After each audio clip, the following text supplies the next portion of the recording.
Le Réseau des sports vous présente la 4e manche de la Coupe Nissan Sentra saison 2024.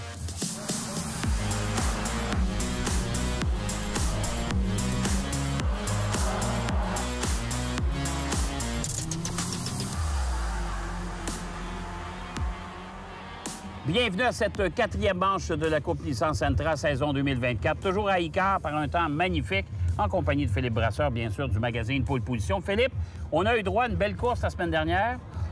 On a eu droit aussi à une remontée de certains au championnat. La course d'aujourd'hui promet beaucoup. On a déjà les résultats de la 2e qualification, la qualification pour la course d'aujourd'hui. Et ça va batailler beaucoup, là. Jacques, si certains se souviennent du Grand Prix de Jerez 1997, où Michael Schumacher et Jacques Villeneuve avaient fait le même temps au millième de seconde près, eh bien, réédition de cela en Coupe Nissan Sentra aujourd'hui. Daniel Fortin, Valérie Limoges, même chrono, même meilleur tour. Au millième de seconde près. Là encore, c'est incroyable. Quand on parle des écarts très serrés dans cette série-là, ça ne se produit pas toutes les années dans le monde du sport automobile. Mais là, ça s'est produit aujourd'hui en Coupe Nissan Sentra. Donc effectivement, alors le règlement est un petit peu différent de la Formule 1. C'est que contrairement à la Formule 1 où c'est le pilote qui a réalisé le premier son temps, ici on choisit le 2e meilleur tour pour départager les pilotes, ce qui donne la pole position, la 2e de suite à Valérie Limoges. Daniel Fortin est très près. Et Nicolas Barrette, ne l'oublions pas parce qu'il est 3e, mais à 14 millièmes de seconde. C'est incroyable. Assez incroyable. On n'a jamais vu ça, il faut bien l'avouer. On est ici à Icare, la surface en béton, encore une fois. L'usure des pneus, il fait chaud, il fait très beau, Jacques. Ça va être une course quand même à la fois spectaculaire, mais aussi stratégique, je pense. Alors, c'est important aussi de parler d'Alexandre Fortin, Simon Vincent, qui sont aussi des prétendants importants. Ils se classent aujourd'hui. Alors, 4e place pour Alexandre Fortin, c'est beaucoup mieux que la course précédente, où on se souvient qu'il s'était qualifié seulement 11e. Simon Vincent, lui, a rétrogradé un petit peu. Il passe de 2e à 6e. Une remontée à prévoir pour le pilote, qui, justement, c'est un expert en stratégie, Simon Vincent. Donc, je crois que lui, ça va être intéressant, là encore, de voir comment il va pouvoir remonter, évoluer dans ce peloton. C'est une course de 40 minutes, ne l'oublions pas. C'est assez long quand il fait aussi chaud. Alors, on s'accroche à son siège aujourd'hui, je vous le dis. On s'assoit confortablement et place maintenant à cette 4e manche de la saison 2024 en Coupe Nissan Sentra. Ça promet. Eh bien, c'est la 4e épreuve de la saison. On est toujours du côté de Mirabel. Et c'est le départ de Daniel Fortin qui est en première ligne à côté de Valérie Limoges. Oui, avec un chrono exceptionnel alors que les deux pilotes ont réalisé le même temps au millième de seconde près, Jacques. Et on voit clairement que là, c'est Alexandre Fortin qui tente de faire l'intérieur à Nicolas Barrette pour la 3e position. Ça semble être passé. Mais là, c'est Valérie Limoges qui reprend la première place face à Daniel Fortin. Oui, tout à fait. Et j'ai l'impression qu'on aura droit à une sacrée belle course. Alexandre Fortin qui voudrait bien reprendre au moins la 2e place. Il a passé son père, il a passé Nicolas Barrette. Et là, on est 3 de large, là. Oui, on est 3 de large avec Nicolas Miron, Simon Vincent qui a concédé une position. Là, ça a vraiment été assez exceptionnel avec tous ces pilotes. Il y a aussi Frédéric Chaput. Je pense qu'il y a eu un petit contact entre Simon Vincent et Frédéric Chaput. Ça joue dur, Jacques. C'est un vrai premier tour très spectaculaire, mais pour l'instant, ça se passe bien pour tout le monde. Et on est encore une fois 3 de large. On va tenter de se faire une place dans ce premier tour. On le dit souvent, hein, ce n'est pas dans le premier tour que ça se décide. Pendant qu'on voit Frédéric Chaput qui a dû laisser sa place. Il a dû sortir à l'extérieur du virage. Oui, ça lui a coûté une position, bien entendu, ce 4 roues hors piste, alors qu'on voit Valérie Limoges, elle ne s'est pas posé de questions. Elle est allée tout de suite chercher la première position. Là, encore une fois, des dépassements. Ouf, c'est vraiment assez exceptionnel, là. On a encore une voiture qui est allée complètement 4 roues hors piste, mais un premier tour complété avec Valérie Limoges devant la famille Fortin, Alexandre le fils devant Daniel le père. Mais quand on parle avec les pilotes, on s'entend pour une chose, mon cher Philippe. On aime mieux sortir 4 roues hors piste plutôt que d'aller se toucher, se batailler et d'hypothéquer tout simplement d'avoir trop de dommages sur la voiture et d'arrêter de courir, d'être obligé de rentrer au puits, puis c'est terminé. Alors, on préfère plutôt avoir 4 roues hors piste, laisser passer les meneurs. La course est longue, c'est 40 minutes d'épreuve quand même.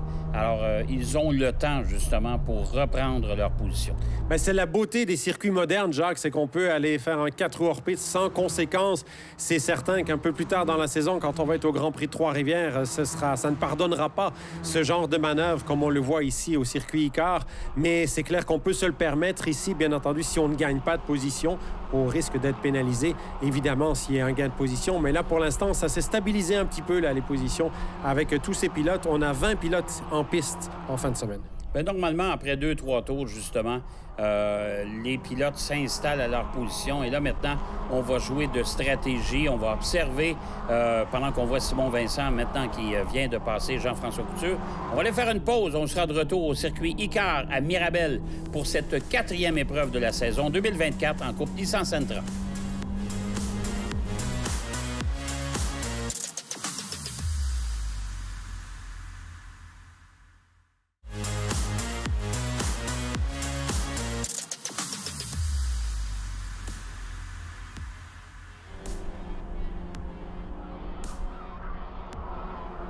Eh bien, on est presque à la mi-course, mon cher Philippe, et Valérie Limoges est confortablement installée en tête de l'épreuve. Oui, Valérie Limoges qui, encore une fois, contrôle les débats en quête d'une 2e victoire cette saison, Jacques. La championne 2022, pour elle, évidemment, c'est la possibilité d'aller chercher la commande au championnat.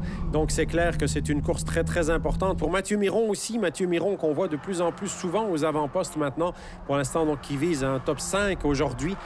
C'est clair que son frère Nicolas est également très, très bien placé. On les voit, justement, Nicolas Miron et Nicolas Barrette, là, qui visent tous deux la 3e place. Et on a remarqué aussi Éric Chaput. Éric Chaput qui a un excellent coup de volant. On a parlé abondamment, mon cher Philippe, de son fils, Frédéric, mais Éric Chaput, c'est un gars qui se débrouille très bien en Coupe Nissan Sentra. En bataille présentement avec Mathieu Miron. On est à bord avec Mathieu. On cherche vraiment à pousser Éric Chaput à l'erreur. Ici, les voitures 116 et 191. Beaucoup d'actions, justement, en ce milieu de course, on peut dire, à part au niveau des avant-postes, avec, encore une fois, Valérie Limoges qui a fait le trou sur le reste du peloton. Alexandre Fortin, 2e. Son père, Nicolas, maintient la 3e position. Alors, c'est une course, encore une fois, enlevante. Et la beauté de la chose là-dedans, c'est que depuis le début de la saison, depuis le début de la Coupe Sentra, et même avant, pendant la Coupe Micra, c'est les batailles dans différents pelotons. Alors, il y a toujours de l'action sur la piste, tout le temps. Oui, on le voit justement ici avec cette bataille pour les 3e, 4e places, avec notamment donc Nicolas Miron et Nicolas Barrette. Ces 2 voitures noires et blanches. Alors la 427 pour Nicolas Barrette, la 192 pour Nicolas Miron. On est à bord avec lui pour l'instant. Nicolas Miron donc et son frère Mathieu qui font de très belles courses. Et là, Nicolas Miron a réussi peut-être à prendre l'intérieur face à Nicolas Barrette qui est allé un petit peu trop large. Mais Nicolas va être bien placé pour l'intérieur du prochain virage. Voilà, Nicolas Barrette qui ne s'en laisse pas compter. Là, il résiste. Les 2 voitures sont côte à côte, Jacques. Et Nicolas Miron qui semble vouloir prendre une position sur Nicolas Barrette. Et c'est là qu'on voit, Nicolas Barrette préfère se loger derrière Nicolas Miron, puis on va voir ce que ça va donner. Il reste encore quand même beaucoup de temps. On est à peu près, peut-être un petit peu plus que la mi-course actuellement. Un peu plus que la mi-course, l'usure des pneumatiques sur cette surface en béton. On vous le rappelle ici, le complexe Icare à Mirabel, donc le lieu de l'ancien aéroport international de Mirabel, aéroport qui existe toujours, mais pour le trafic de cargo, trafic de marchandises. Et là, évidemment, on a tracé ce circuit Icare qui a connu différentes configurations au fil du temps. On utilise une configuration assez courte. On a modifié aussi les vibreurs pour qu'ils soient un petit peu plus agressifs. Ça empêche les pilotes d'embarquer un peu trop dessus, bien entendu. Et donc, je pense que ça joue aussi sur la stratégie de course parce que les pilotes sont obligés de respecter un peu plus les limites de piste. Et malgré le fait que ce soit une piste en béton et qu'on sait que c'est un tarmac d'aéroport, on a vu les dénivelés, on a vu que la piste est passablement bosselée. Les suspensions travaillent très fort sur la voiture. Il faut garder le cap, bien sûr. Il faut être très attentif de la part des pilotes. Il faut être très concentré pour éviter de perdre le contrôle de la voiture. Alors, c'est pas facile. Moi, j'ai parlé avec beaucoup de pilotes. Ils m'ont tous dit le circuit Icare, c'est un circuit qui est dur aussi pour nos autos. Oui, effectivement, ce circuit Icare, donc, qui réclame une très grande concentration. Et puis un circuit Icare qui permet aussi aux spectateurs de voir une bonne partie de la piste. Et des spectateurs, il y en a pas mal ici dans les estrades lors de ce Grand Prix Nissan. Encore une fois, un très grand succès. Là, on a Mathieu Miron qui est allé complètement à l'extérieur pour tenter de surprendre Éric Chaput. Éric Chaput qui ferme la porte, mais ça va être un petit peu difficile là, pour Éric Chaput de maintenir la trajectoire. Voilà Mathieu Miron qui semble avoir gagné une place.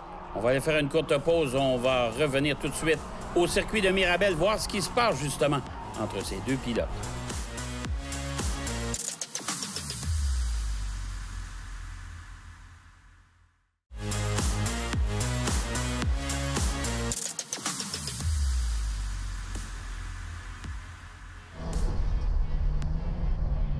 On est de retour au circuit Icare du côté de Mirabel. à bord de la voiture de Valérie Limoges. Valérie qui mène confortablement cette épreuve. En parfait contrôle de la situation pour Valérie Limoges pour l'instant, qui a réalisé aussi le record du Tour dans cette course pour le moment. Donc tout va bien pour elle qui se dirige vers une seconde victoire consécutive, une victoire importante, Jacques, parce qu'on se souvient que l'année dernière, Valérie avait un petit peu manqué son début de saison. C'était pas de sa faute, il y avait différents soucis qu'elle avait rencontrés. Ça l'avait évidemment pénalisé dans la course au titre, dans l'espoir d'aller chercher un second titre consécutif. Mais là, elle est clairement bien lancée dans cette saison 2024. Ça va être très intéressant, avec aussi Nicolas Barrette parmi les candidats au titre et bien entendu Alexandre Fortin, le lauréat de la première épreuve de la saison. Donc, c'est 3 pilotes qui sont clairement parmi les favoris. Sans oublier les frères Miron. Pour l'instant, Nicolas qui devance Mathieu Miron. Nicolas à la 3e place et Mathieu à la 5e. Donc, eux aussi ont une belle carte à jouer cette saison. Et Nicolas Barrette qui s'était promis à la fin de saison l'année dernière, je vais me battre pour le championnat et j'ai de fortes chances de le remporter. En tout cas, il y croit beaucoup pendant qu'on voit ici Nicolas Miron sur Daniel Fortin et Nicolas Barrette qui va tenter de profiter de tout ça, là. Oui, effectivement, cette belle bataille avec la 95 de Daniel Fortin qui tente de garder la 3e position. C'est pas facile, c'est une fin de course un petit peu difficile pour Daniel Fortin. Je sais pas si c'est une trop grosse usure de ses pneumatiques, mais quoi qu'il en soit, c'est vrai que face à Nicolas Miron et Nicolas Barrette, ça va être une fin de course vraiment compliquée pour lui. Oui, probablement que Daniel Fortin a quelques soucis mécaniques parce qu'il faut se rappeler que Daniel Fortin partait en première ligne lors du départ aux côtés de Valérie Limoges. Alors, des petits soucis du côté de Daniel Fortin, malheureusement. Oui, on rétrograde peut-être. En tout cas, pour l'instant, il parvient à rester. Il profite un peu de cette bataille entre Nicolas Miron et Nicolas Barrette. On ne se fait aucun cadeau entre les pilotes. On voit Nicolas Miron très, très agressif sur les vibreurs. Là, pour l'instant, ça passe. Très beau pilotage dans le cas de Nicolas Miron. Nicolas Barrette est un petit peu plus conservateur, mais ça pourrait payer en fin de course. Mais Daniel Fortin, quand même, maintient le cap tout juste derrière son fils, Alexandre Fortin. Alors, Daniel Fortin, s'il réussit à maintenir le rythme, pourrait se retrouver sur la 3e marche du podium. On va aller faire une pause, mon cher ami Philippe, et on sera de retour tout de suite après pour cette course numéro 4 de la Coupe Nissan Sentra, saison 2024.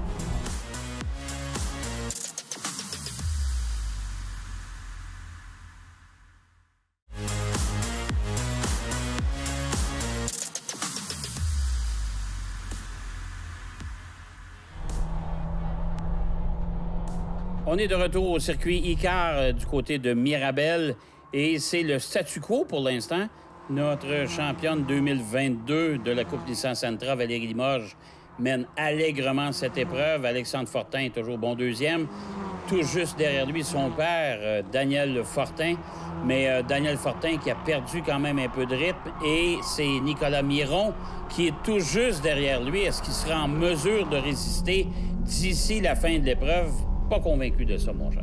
Ils sont 3 à vouloir lui contester la dernière place de podium. Nicolas Miron, Nicolas Barrette et Mathieu Miron. Une fin de course vraiment intéressante, Jacques. Et là, Nicolas Miron qui plonge à l'intérieur. Ça semble être passé. Est-ce que Nicolas Barrette va pouvoir en faire autant? On va le voir. On est à bord avec Nicolas Barrette pour l'instant dans cette voiture 4-2-7. C'est certain qu'il y a beaucoup d'action là pour la 3e place à seulement 3-4 minutes de la fin de l'épreuve. Oui, tout à fait. Alors, on voit Nicolas Barrette qui est tout juste derrière Daniel Fortin. Daniel Fortin qui ralentit le rythme tout doucement. Je pense qu'il a quelques soucis, malheureusement, mais ça a profité à Nicolas Miron. On est à bord maintenant de la voiture d'Alexandre Fortin, qui, lui, est 2e en 2e place, qui protège son podium, lui aussi, de son côté. Maintenant, son père l'a abandonné au profit de Nicolas Miron. Donc, Nicolas Miron va tout faire pour peut-être aller rattraper Alexandre Fortin pendant qu'on voit Nicolas Barrette qui fait des efforts pour passer Daniel Fortin. Oui, et puis le contact entre Nicolas Barrette et Daniel Fortin. Ouf, là, carrément, il y a eu plus qu'un contact. On est à 3 de large pour le moment, Jacques. Effectivement, est-ce que Daniel Fortin va pouvoir résister à ces 2 pilotes? Barrette d'un côté, Miron de l'autre. C'est passé pour Nicolas Barrette, en tout cas. Et Mathieu Miron, lui, a décidé de se donner, de se mettre en retrait un peu et de laisser aller les 2 compétiteurs pour voir comment ça va se terminer. Mais Mathieu Miron ne s'avoue pas non plus vaincu. Il va essayer, lui aussi, de passer Daniel Fortin, mais c'est pas évident. Même encore là, des petites touchettes qui pourraient faire perdre le contrôle à Daniel Fortin. Mais Daniel Fortin quand même, il maintient le rythme et c'est normal parce que tout bon pilote doit conserver sa ligne de course. C'est au compétiteur qui est derrière de trouver le bon endroit et le bon temps pour le passer. Et là, on est dans un pilotage très agressif entre ces pilotes, en tout cas, pour aller chercher la 3e, 4e et 5e position. C'est vrai que Daniel Fortin, comme on dit, il en a plein les bras là, avec le pilotage de Nicolas Miron, Nicolas Barrette et Mathieu Miron. Vraiment pas facile pour lui. Ce qui est beaucoup plus facile, c'est Valérie Limoges, alors qu'avec environ 2 tours à faire, maintenant 2-3 tours à faire au maximum, elle contrôle parfaitement cette épreuve. Jacques, un peu plus de 2 secondes d'avance sur Alexandre Fortin présentement. Oui, tout à fait. Et Alexandre Fortin aussi, qui fait une course quand même confortable. Mais il ne faut pas oublier une chose, Nicolas Miron s'en vient. Il est agressif, il a tout le terrain devant lui. Pas beaucoup de tours, cependant, parce qu'on sait que l'écart entre les voitures est quand même relativement grand, encore une fois. Et ça va prendre un petit peu plus de temps pour rattraper les pilotes qui les devancent. Et là, c'est Mathieu Miron qui s'essaye à l'extérieur de Daniel Fortin. Encore une fois, un contact parce que Daniel Fortin, évidemment, a repris la trajectoire idéale. On est dans le dernier tour de piste maintenant, Jacques.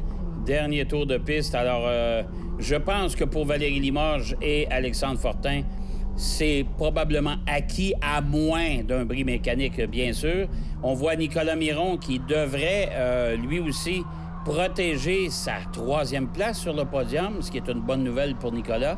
Et il y a toujours Nicolas Barrette aussi qui est derrière, qui, lui, aimerait bien prendre la place de Nicolas Miron.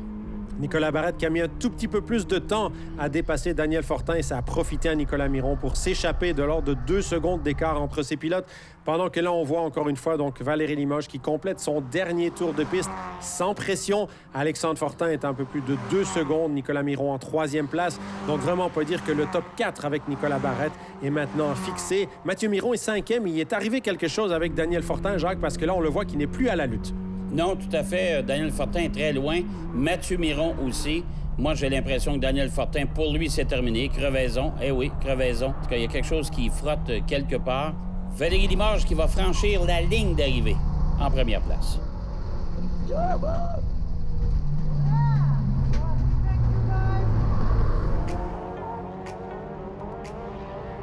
Alors, Valérie Limoges qui remporte cette victoire, mon cher Philippe. Oui, effectivement, une victoire très importante pour Valérie qui s'impose devant Alexandre Fortin, Nicolas Miron 3e, Nicolas Barrette 4e, Mathieu Miron 5e et Nicolas Lévesque qui complète le top 6 devant Simon Vincent en 7e place. Daniel Fortin est finalement rétrogradé en 8e position devant Christian Thibault et Jean Audet en 10e place.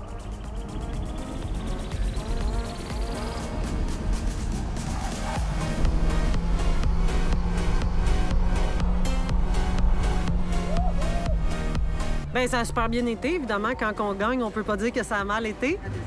Bien, ça a été encore mieux parce que j'avais encore un plus gros gap avec le 2e. Donc, c'est un petit peu plus relax dans ce temps-là. Mais comme je disais, même pour la première course, c'est que j'étais capable de faire des temps presque aussi bons tour après tour. Donc, c'est pour ça que j'étais capable de garder une bonne distance avec le 2e encore une fois. Bien, c'est sûr que c'est du béton, là. C'est pas la même surface, mais les réglages qu'on a faits, c'est nous qui les avons trouvés. Puis pour moi, ça allait vraiment bien. Peut-être que pour quelqu'un d'autre, ça serait pas bon. Mais pour nous, ça a vraiment été un game changer aujourd'hui.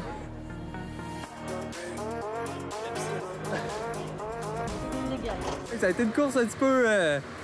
Il n'y a pas grand-chose qui s'est passé de mon côté. Il y a un pas pire départ, je partais 4. Je me ramassé 2e. Val avait déjà une petite avance le temps que je me ramasse 2. Puis après ça a juste été un gap que juste resté là. Puis en arrière, j'avais un petit peu d'espace aussi. Fait que ça a été comme long. C'est rare, normalement, dans cette série-là, qu'il n'y a rien qui se passe. Quand tu es en bonne position, c'est bien. Mais c'est sûr que c'est plus le fun d'avoir des courses qu'il y a quelque chose qui se passe. Mais c'est sûr que là, en étant en bonne position, ça m'allait quand même bien. Ça a été quand même assez tranquille. Il fallait gérer la chaleur parce que c'est pas facile. En plus, moi, je suis pas quelqu'un qui gère super bien la chaleur. Moi, mon sport favori, c'était le ski alpin. J'aimais bien ça quand il faisait moins 20, moins 30. Fait que là, aussi chaud aujourd'hui, c'était pas facile. Au moins, je suis chanceux, j'ai comme un tube qui va rentrer dans mon casque puis que je peux boire un peu. Mais sinon, j'avais hâte d'avoir une bonne gorgée d'eau froide après.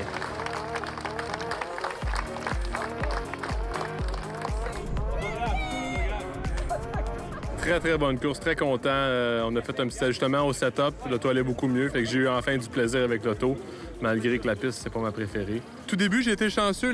Juste en avant de moi, ça s'est chamaillé un peu. J'ai été capable de prendre, je pense, 3 positions en un tournant. Fait que ça a valu très, très cher. Sinon, sans ça, je pense pas que j'aurais pu monter en 3e. Puis après ça, j'ai tranquillement fait 2 positions pour me rendre en 3e.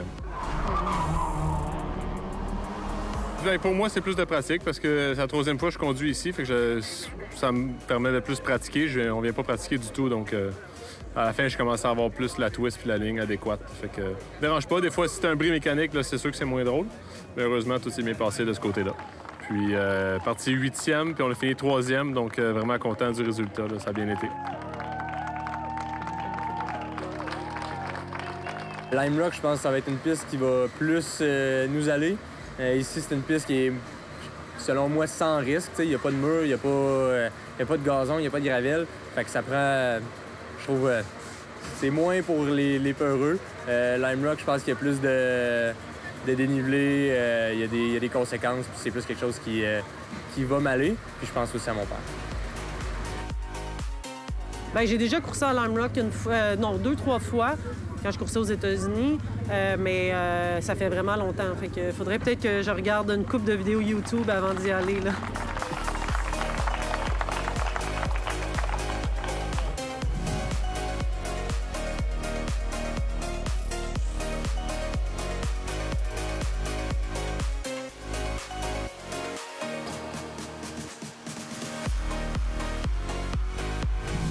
Eh bien, mon cher Philippe, encore une fois, une superbe de belle course. Le niveau de compétition cette année est vraiment relevé, mais ça donne tout un spectacle. Mais là, on a une première dans les prochaines semaines, pour la semaine prochaine d'ailleurs.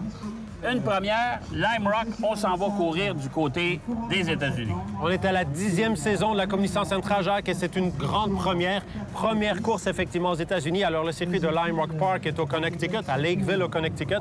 C'est un petit circuit, 2,4 km. Je pense que ça va être très intéressant parce que c'est un circuit, on peut dire, taillé pour des voitures pratiquement de série, comme le sont les Nissan Sentra de course. Donc, je dirais que ce n'est pas des très hautes vitesses, mais il y a un bon rythme à prendre. C'est une ambiance très particulière. Il y aura aussi une course de légende de la série Trans Am, IROC et tout ça. Beaucoup de spectateurs attendus, justement, à l'IROC. Ils disent que ça va être la plus grosse fin de semaine de course de l'année pour ce circuit-là au Connecticut. Donc, je crois qu'il faut s'attendre à ce que ça soit du bon spectacle sur la piste, mais aussi une très belle ambiance dans les estrades. C'est des estrades naturelles en passant là-bas. En plus de ça. Alors, je pense que aussi les pilotes ils sont énervés au moment où on se parle parce qu'ils ont très hâte, justement, de se retrouver sur un circuit qu'ils ne connaissent pas, à moins qu'il y en ait certains qui aient pratiqué sur le simulateur. Voilà. Évidemment, c'est très populaire maintenant. Alors, je vous donne rendez-vous la semaine prochaine à Lime Rock, États-Unis. Ben oui, on s'en va courir là-bas pour la 5e manche de cette Coupe Nissan Sentra saison 2024. À bientôt.